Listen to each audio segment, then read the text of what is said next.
ورځ په ورځ باندې بے حیايي، ورځ په ورځ باندې فحاشي، شور زیاتیږي. دیو غټه وجه دا دا چې موږ نن پردې وکړه بالکل ورکې کړې. نن هغه حیا هغه شرم له موږ نه نسته. دې له وجې نه فحاشي چې کومه ده زیات اصله زناګانې بدنظري شریعت نه ہٹ کر چې قدم دیا دا نقصان دا.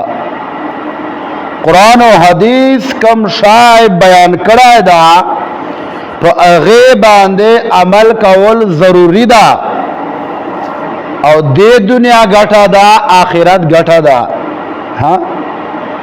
قرآن و حدیث نه ہٹ کر چې چور لره کېږي دوره په گمراهی کې ډوبېږي. نن معاشره چې چور زیات فحاشي بد نظری زناګانې ټینشن دې غټه وجه ده د قرآن و حدیث نه ہٹ کرو. نن اول پردے باندې سوچ وکړه چې آیا موږ پردے شریعت مطابق دی. نبی علیہ الصلوۃ والسلام فرمائی شجا سے کما دا پردہ دا دے نام پردہ دا. او محدثینو دی موږ اسلافو ذکر کړی دی چې چا کور لارې سره او د زنانو आवाज بارا خلکو ته رسیږي نو دا زنانه په چیګ आवाज سره قرآن نسی ویلای. ځکه چې زنانه आवाज دا پرده ده دینه فتنه جوړیږي. چیګ आवाज سره فرمایي قرآن دی نه وایي، قرآن دی وایي مټه دی وایي.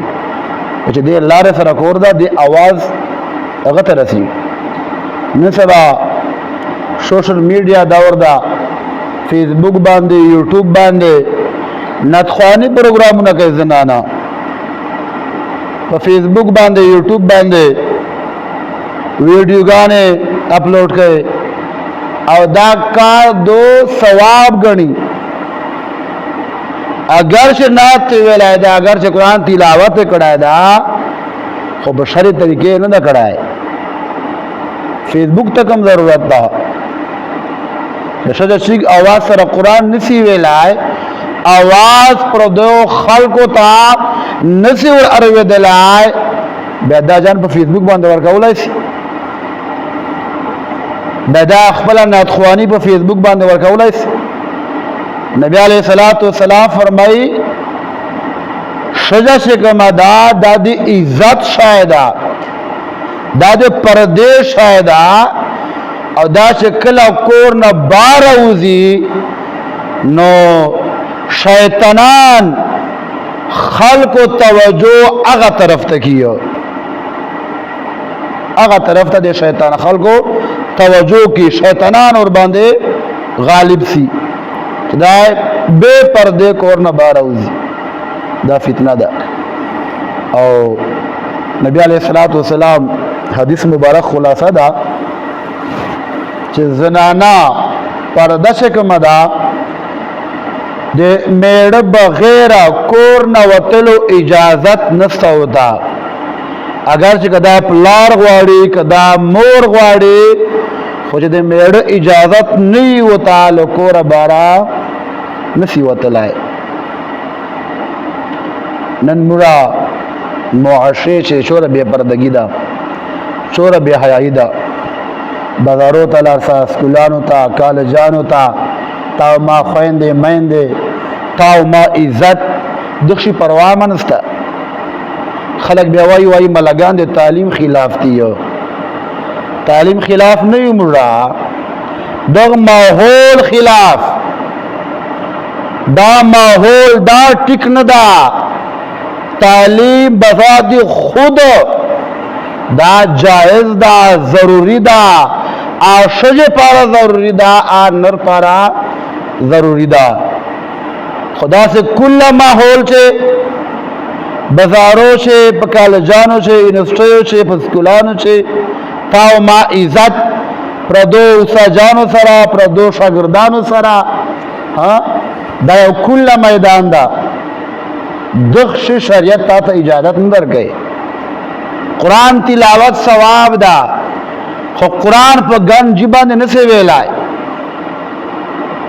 ٹھپ باندے بل گنجی باندے نسے ویلائے گناہ دا بخلق وائی اشارہ ملا قرآن خلاف دا قرآن نہ منی لانگی قرآن ویل ثواب دا قرآن گناہ نستا چورا دیر وائے ثواب دا دیرنگی تعلیم چکم دا شو شایدہ تولور کواب بچے باندے کواب زنانو باندے کواب دا سے ماحول چے تعلیم اور باندے کواب چے سبا دغا بچے دغا خور لورو تا دے پادے شرمندگی باعث نہیں جوڑا کہ دے شریعت خلاف آل دکار نکیری دا سے ماحول چے اور باندے کواب اس کا چاہ حقیقت منڈے سکڑا بیوائی استاد سخت خبریں گئے حالانکہ نما شاہتا شکازا کردہ دا نما شوقیات کردہ دا نما شاہتا بد رد ویل دی نبی علیہ السلام فرمائی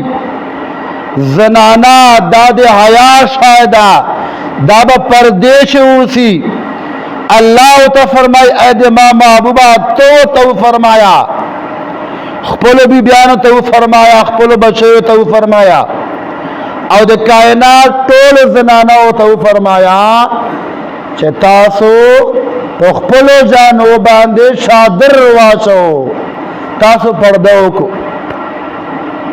دشه الله محبوب صلی الله علیه وسلم بیبیانو ته او بچو ته چې ټول کائنات چې بهترین زنانا حیادار زنانا پاک دامنه زنانا آد اللہ محبوب کروالان اللہ محبوب بچائی دی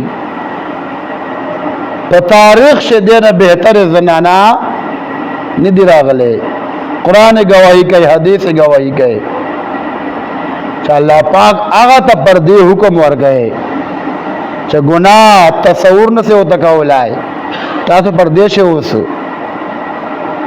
اللہ دخپل محبوب بی بیانو تا پردے حکم وردا خپلو بچے تا پردے حکم وردا او اللہ تا فرمائی اے دماغ مابر طول کائنات زنانو تا فرمائی تاسو تو خپلو جانو بانے چادر رواشو چادر اللہ کریم دی مشت شریعت باندے عمل نصیب کیا نن مجھے شریعت نا دیر لریو قرآن و حدیث نا دیر لریو دیر واجی فحاشگان جوڑی سی زناگان دیر واجی مطلب چکم دا دیر غرغت گناہو نوسی چه شریعت نمجا ہٹ کر قدمی شایدہ شریعت نم ہٹ کر قدمی شایدہ حالانکہ پردہ دا دیر ضروری دا